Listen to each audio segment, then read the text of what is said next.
Hello friends, welcome back to my channel. আমি আফরিনা হালদার। সবাই কেমন আছেন? আমি তো খুব ভালো আছি, আশা করছি আপনারা খুব ভালো আছেন। দেশের বাইরের ভিতরে যে যেখান থেকে দেখছেন প্লিজ একটা ছোট্ট লাইক দিয়ে দেখাটা শুরু করবো, অবশ্যই ফুল ওয়াচ করে ভিডিও দেখবেন। আর চলুন, আজকে আমি একটা নতুন রেসিপি চলে এসেছি। আজকে আমি আমের চাটনি করবো।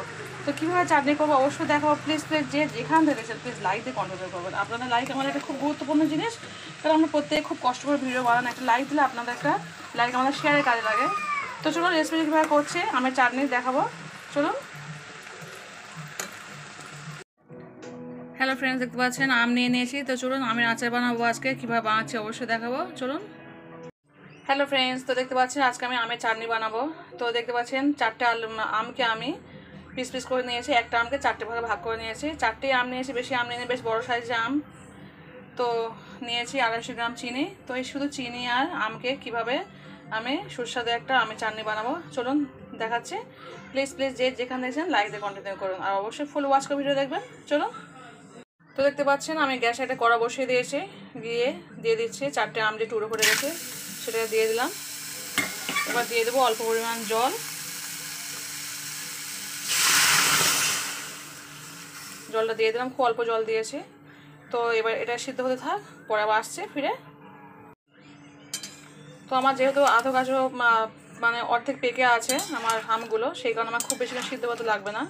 আর এই আমের চাটনিটা খেতে খুবই ভালো লাগে, সম্পূর্ণ কাঁচা আমের থেকে না এই মিঠে মিঠে আমটা খেতে খুব ভালো লাগে, সেই কারণে আমি এই আমটাই নিয়ে চাটনি করছি। তো চলুন এটা সিদ্ধ হোক, বেশিক্ষণ লাগবে না, 10 মিনিটের মধ্যে ফিরে আসছে। হ্যালো ফ্রেন্ডস, তো দেখতে পাচ্ছেন চলে এসেছি পুরো 10 মিনিট পরে, আমার আম পুরো সিদ্ধ হয়ে গেছে। তো চলুন আমি এই পর্যায়ে দিয়ে দেবো এবার কিছু শুকনো লঙ্কা, একটু ঝাল ঝাল করার জন্য। তো আপনারা চাইলে এটা স্কিপ করতে পারেন।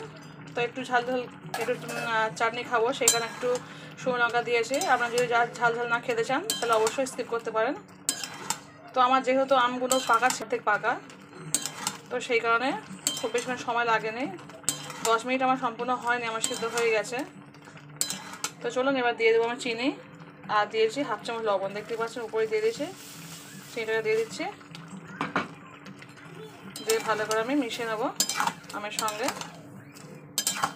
খুব তাড়াতাড়ি কম সময় হয়ে যায়।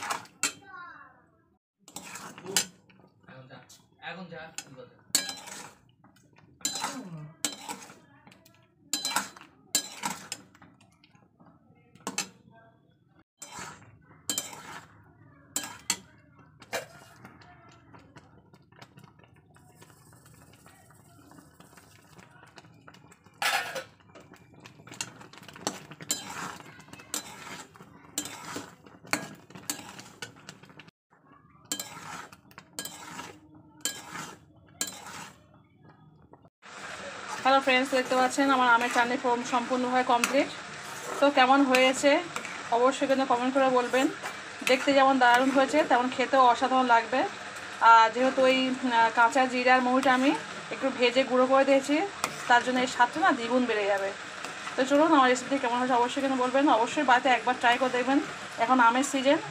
আর সম্পূর্ণ কাঁচা আমের থেকে এরকম তাহলে আধা কাঁচা আম নিলে খুব বেশি ভালো লাগে, মানে অর্ধেক কাঁচা অর্ধেক পাকা যে আমরা টক মিষ্টি মিষ্টি আম হয় এটা, আর খেতে দুর্দান্ত লাগে। তো চলুন আজকে রেসিপি এখানেই শেষ করে দিলাম, পরবর্তীতে আবার কোনো নতুন রেসিপি ফিরে আসবো। তো আজকে এই পর্যন্ত, টাটা, আল্লাহ হাফিজ, গুড নাইট।